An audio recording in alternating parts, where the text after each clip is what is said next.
He's fit. She's fit. Welcome back to another episode of Mr. Whitfit.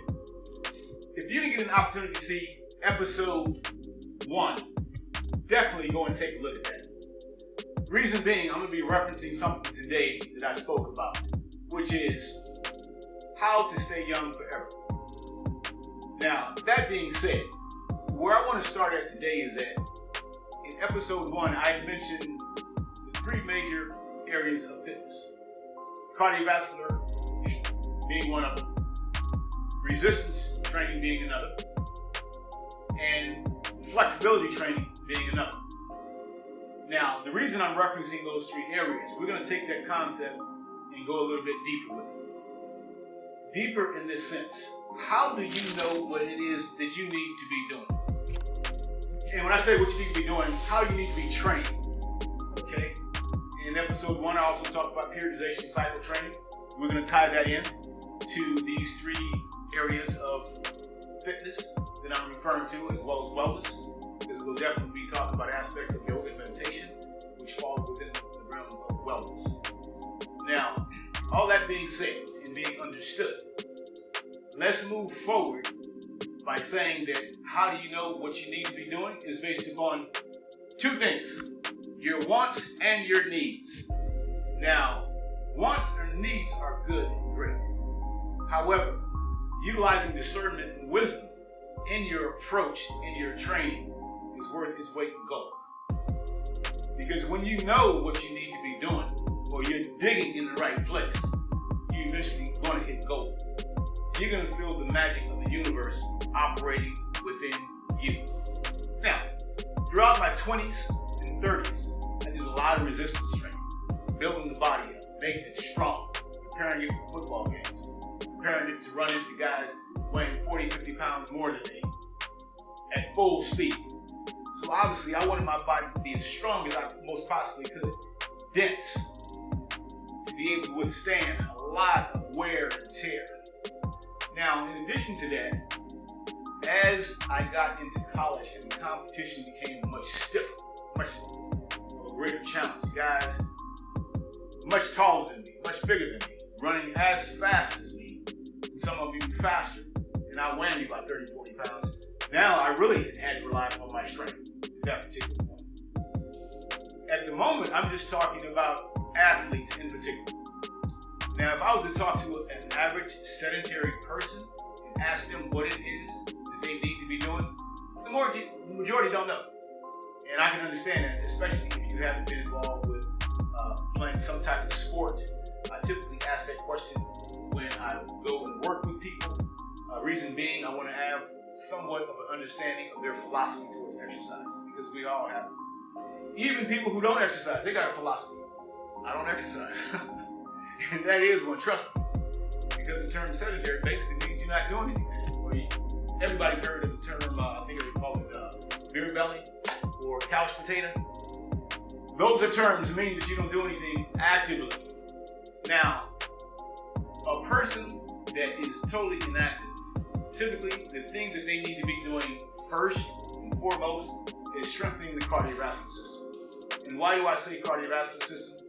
Well, in the concept of synergy, meaning order, the most important muscle to have strong is the heart. Now, isn't that true for a football player also? Yeah, of course it is. However, a ball player's heart's already going to be strong. How do you know that? Because his body is being used much like a race car. Okay, race cars are designed purely for the purpose of maximum speed, maximum torque, maximum braking efficiency. So whatever you're going to be using your body for is part of what you actually need to be doing. Typically, athletes in strength sports, they're going to minimize their cardiovascular training and maximize their resistance training. Okay, to give you an idea of what they actually need to be doing. And there are times that you want to do things just aesthetically to make yourself look good, and that's perfectly fine. Because we're going to get into that in the gym. We're going to get into that on the track. When I'm out running sprints, probably in about a week or 2.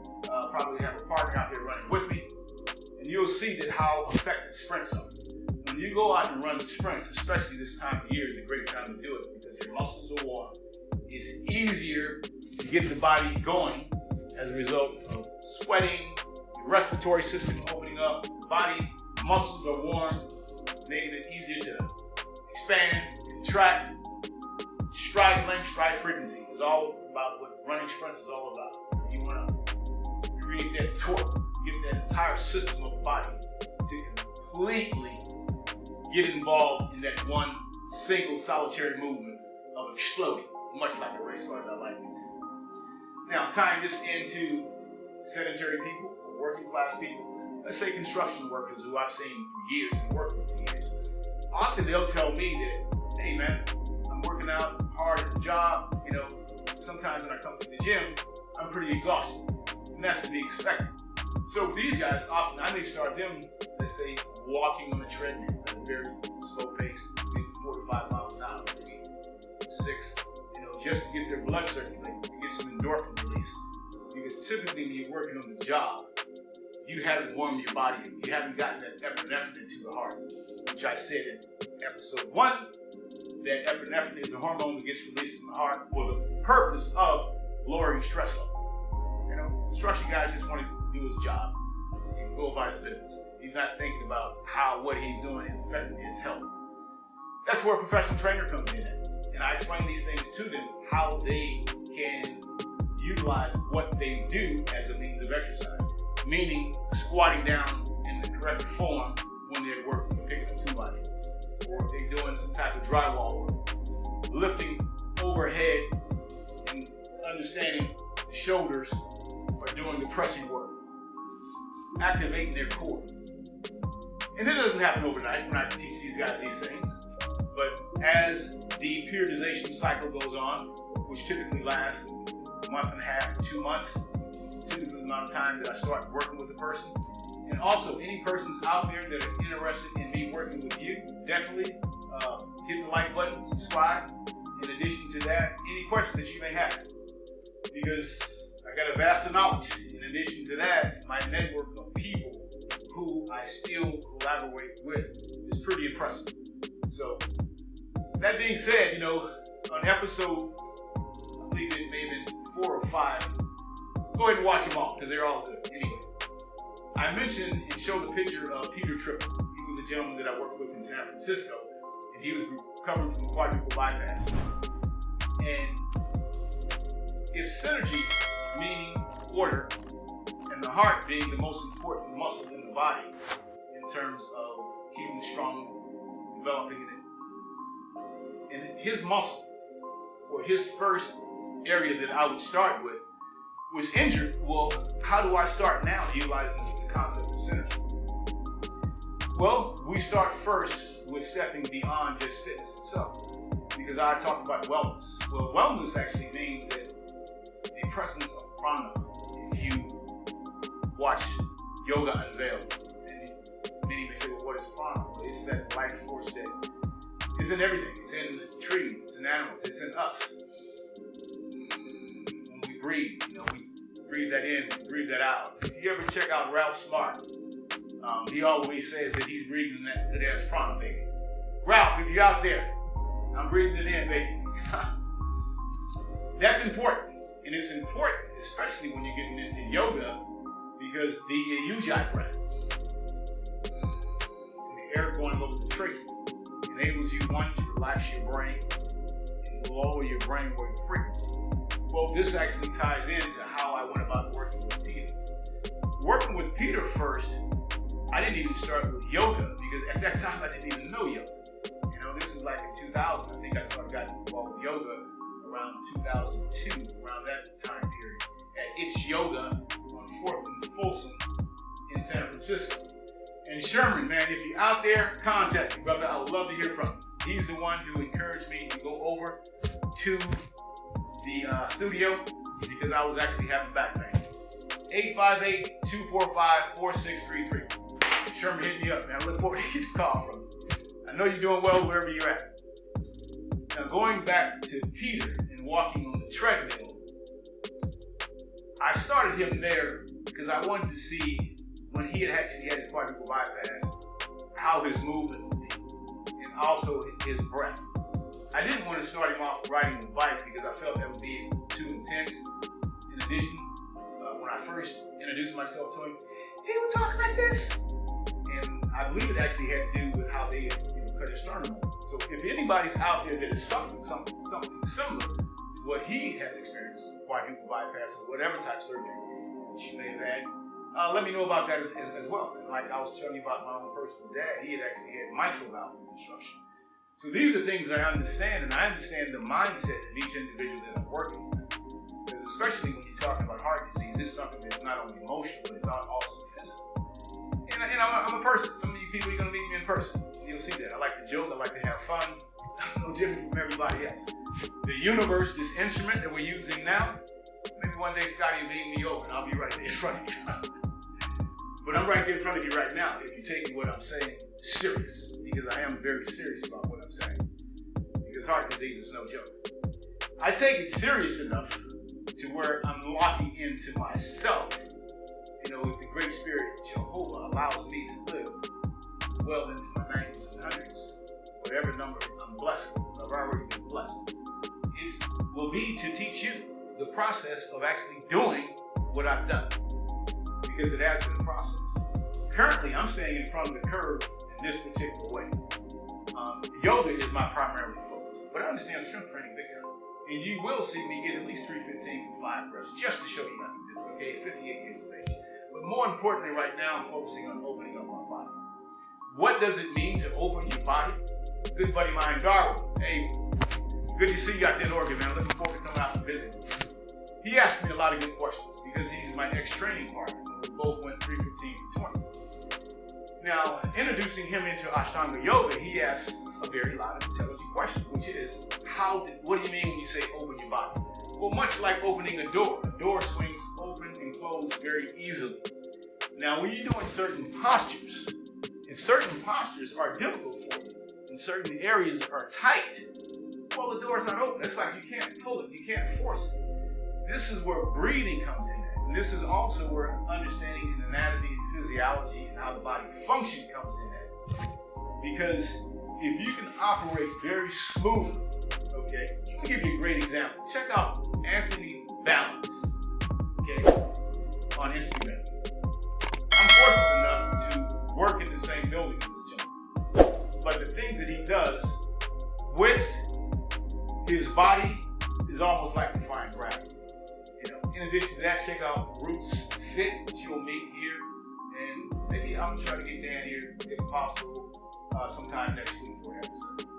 And allow him to demonstrate what I speak of when I'm referring to defying gravity. These guys are really a treat to watch and show what is truly possible within the human body. We all have something to offer. We all actually have gifts. Some of our gifts entertain, some of our gifts inform, such as my gift. Ever since I've been a kid, people said I love to talk, which I do. My sister, check out some of her books. Jonetta Whitten Stevens. Last name exactly the same as mine. First name spelled Jonetta. Stevens, Stephen's. She enjoys writing. So that's her form of communication. And the nice part about her books is that they can put you in a state of meditation. Because often we talk about meditation, people don't know what is it we meditate about. We just stare at the wall. Now, the first aspect behind meditation, Deepak Chopra puts it best when he says, I believe it was he and Oprah that flew to India, where he's from, and he said as soon as he got off the plane, he went and meditated. And he also talks about communing with nature. And Oprah, I believe, had interviewed him and asked, how often do you do this? And he said, I've been doing it for 40 years. He's like, well, where do you go when you meditate after 40 years, consistently as you've been doing? He said, well, I can submerge a lot faster, and the clarity and the depths that I go are a lot clearer. Now, if you think about what he actually said, that's very profound. Because in 2015, I had a period where I meditated in the morning, also meditated in the evening, for at least 15 minutes when I first started. And I remember by the time the year was almost up, I was sitting in my little special chair up to an hour, right? And I was enjoying where my thoughts were going.